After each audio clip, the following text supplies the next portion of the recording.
Welcome to The Backstory. I'm Robert. And I'm Melanie. And today we're joined by an absolutely fascinating man who travels the globe, writes about it, and you're a father, you're a pastor, you're an author, you're an archaeologist also, is that correct?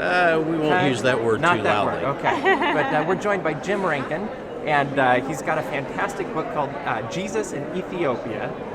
And I'm just curious, how does this connect with the Ark of the Covenant?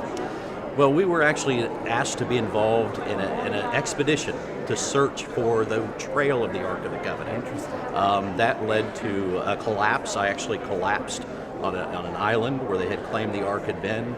I cleaned it off the area and discovered the only known evidence that the Ark has ever existed, and that was the footholds of the Ark of the Covenant. Wow, so what exactly is the foothold? These are 7 engravings into the stone. They had claimed it had been there, but the problem is no one had ever cleaned it in several thousands of years. Wow. So when we cleaned the area off, we found in 7 engravings, we laid it out and found that it measured the exact dimensions of the Ark of the Covenant on the exact spot where they had always claimed it had been. That's cool. So it was amazing. It's absolutely amazing how it all turned out.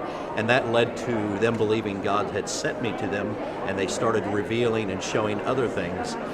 Northern Ethiopia is a part of the world that is semi-off limits to a lot of people, but when it comes to God, that's the part that the Bible talks about over 50 times in the scriptures.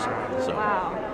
And Jim, you have a special travel companion that goes with you on all of your adventures, your wife. My Can you wife. tell us a little bit about the role she plays in the work you do? She's amazing. She kind of keeps me in track of where I've got to be, and then sometimes when I get a little adventurous, she pulls me back. But she's with me most of the time. There's sometimes she can't be with me for safety reasons, but she's with us most of the time, and she's the one who kind of just is there in my prayer. She's my prayer partner. She takes care of everything through prayer for me. That's awesome. So you guys do this through an organization called Adventures in Truth.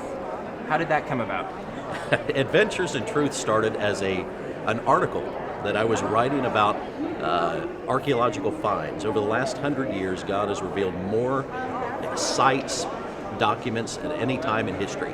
And that's what the excitement is. And I was writing a series of articles for magazines. And we ended up on this adventure. It turned into a life. And from then on, we used that and formed our organization called Adventures in Truth. That's incredible. Yeah. So speaking of adventures and archaeology, there's someone who's coming to my mind, Indiana Jones.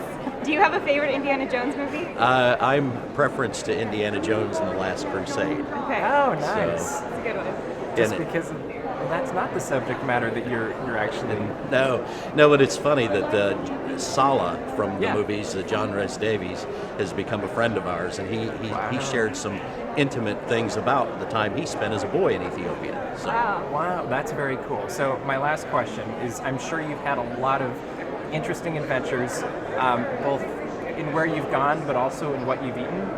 So what is the most unique food that you've been able to partake on your adventures? I have had eyeballs, monkey eyeballs. I have had it is like for Thanksgiving. I had ostrich instead of turkey as we were there.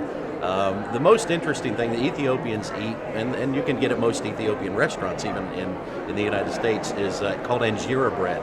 It's a huge spongy bread, and you rip off pieces, and that is your utensil as well as you pick up. I can't stomach it. So I'm kind of off limits in the country because I can't stomach it from that range. Wow. Well, thank you for your time, Jim. Check out your book, Great. Thank you. Jesus in Ethiopia, and watch on Hour of Power when Jim Rankin's on.